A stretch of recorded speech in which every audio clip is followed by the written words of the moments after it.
Anda kembali menyaksikan Muslim Update Ajo TV bersama saya Wanda Dwi Utari. Sebelum kita masuk ke informasi selanjutnya, saya akan sapa terlebih dahulu Ustadz Atabik Lutfi yang saat ini sudah bergabung bersama kami. Assalamualaikum Pak Ustadz Atabik, apa kabarnya hari ini? Waalaikumsalam warahmatullahi wabarakatuh. Sehat walafiat, alhamdulillah Mbak Wanda. Alhamdulillah, semoga keadaannya selalu sehat walafiat ya Pak Ustadz ya. Kita langsung saja ke informasi yang pertama Pak Ustadz. Sebuah video TikTok menunjukkan wanita memegang setumpuk uang ramai diperbincangkan di dunia maya. Wanita dalam video yang belakangan dihapus tersebut merupakan istri dari Kapolres Tebing Tinggi.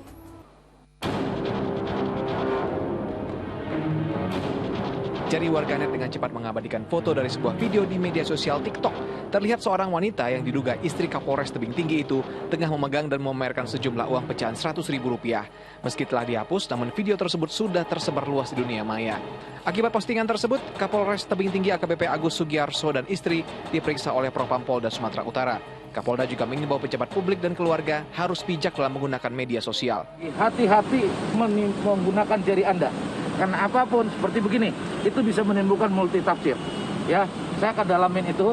Yang jelas kalau ada itu terjadi, percaya saja, saya akan dalamin. Kenapa itu betul pamer uang dan apa tujuannya? Betul apa tidak pamer uang? Sebagian besar warganet yang mengomentari postingan ini menilai istri perwira itu tak pantas memamerkan uang di saat kondisi ekonomi masih sulit akibat pandemi COVID-19. Tim Liputan melaporkan dari Medan, Sumatera Utara. Ya, kejadian ini sangat kita sayangkan ya, apalagi di saat ini masih dalam kondisi ekonomi yang belum stabil akibat pandemi COVID-19. Pak Ustadz, rasa empati dan juga tenggang rasa terutama sikap ya kepada yang kurang mampu rasanya harus kita pupuk lagi nih. Jangan sampai tindak tanduk kita malah akhirnya menyinggung banyak orang. Nah, apalagi dilakukan oleh pejabat publik. Nah, dalam kasus ini bagaimana menurut Pak Ustadz? Ya, Masya Allah. Ini ada suatu hal yang tentu tidak layak untuk dipertontonkan. Anugerah Allah itu kata para ulama tujuannya bukan untuk dipamerkan, bukan untuk dipertontonkan, tapi dimanfaatkan dengan sebaik-baiknya. Untuk kebaikan kita, kebaikan keluarga dan masyarakat. Itulah tujuan kenapa Allah anugerahkan harta, anugerahkan karunia untuk kita semuanya. Kenikmatan-kenikmatannya adalah untuk kita manfaatkan dengan sebaik-baiknya. Sehingga tidak keluar daripada tujuan utama. Jika dengan demikian berarti kita tidak memahami apa konsepsi dari karunia, dari harta yang Allah anugerahkan kepada kita. Di surat At-Taubah ayat 128, ini momentum maulid juga diingatkan tentang keutamaan Nabi. Kemuliaan Nabi adalah azizun alaihi ma'anittum.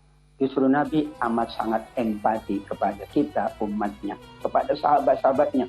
Dikatakan oleh para ulama, Nabi bersedih kalau orang lain bersedih. Nabi ikut sulit kalau orang lain sedang dalam kesulitan. Bukan sebaliknya. Kita menjaga bagaimana keadaan masyarakat ini yang Allah masih uji dengan keadaan pandemi. Tentu kita berusaha menjaga diri. Kita berusaha untuk hanya menunjukkan yang baik-baik saja dari diri saya. Kenapa? Karena yang baik itu akan pengaruhnya besar. Sebaliknya, yang buruk pula akan berpengaruh besar kepada masyarakat. Azizun alaihi ma'anittum juga menunjukkan bahwa Nabi berusaha untuk menjaga dirinya, menjaga hartanya dengan sebaik-baiknya. Kalaupun kita ingin sampaikan kepada yang lain, tentu bentuknya adalah bantuan, bentuknya adalah ketika kita akan membantu dalam rangka memotivasi yang lain. Alhamdulillah, saya sudah membantu. Ayo silakan Bapak Ibu ikut membantu masyarakat kita, ikut membantu yang terdampak pandemi ini. Kalau itu, maka itu sesuatu yang menjadi motivasi. Kita kembali bahwa tujuan Allah anugerahkan nikmat dan karunia-Nya untuk kita manfaatkan dengan sebaik-baiknya untuk diri kita, keluarga kita, dan orang-orang yang membutuhkan, insya Allah. Terima kasih Pak Ustadz. Nah, di zaman sekarang ini kan memang untuk viral di media sosial itu kan mudah sekali ya. Nah, Pak Ustadz Atabik sendiri gimana nih? Punya banyak followers, apakah ada tips berinteraksi di media sosial dengan netizen agar tak menimbulkan konflik? Apalagi kan banyak ya haters yang kadang-kadang kalau misalnya kita baca sendiri pun, terutama saya pribadi nih kadang-kadang kesel gitu. Tapi gimana caranya untuk berdamai dengan netizen yang ya suka julid gitu? Ya Mbak Wanda, media sosial kan media publik. Ini bukan milik kita, tapi milik semuanya. Karena ini milik semua, maka kitalah yang kemudian menjaga diri kita. tidak ada ungkapan-ungkapan yang menyangkut ataupun merendahkan pihak lain yang berbau sara. Hindari juga ucapan-ucapan yang buruk, ya, perkataan-perkataan yang mungkin menista pihak lain, menista yang lain sebagainya. Kenapa? Karena media sosial namanya kan sosial, jadi milik publik. Dan kita berharap dengan hadirnya kita di media sosial, itu orang akan menambah kebaikannya, bukan bertambah keburukannya.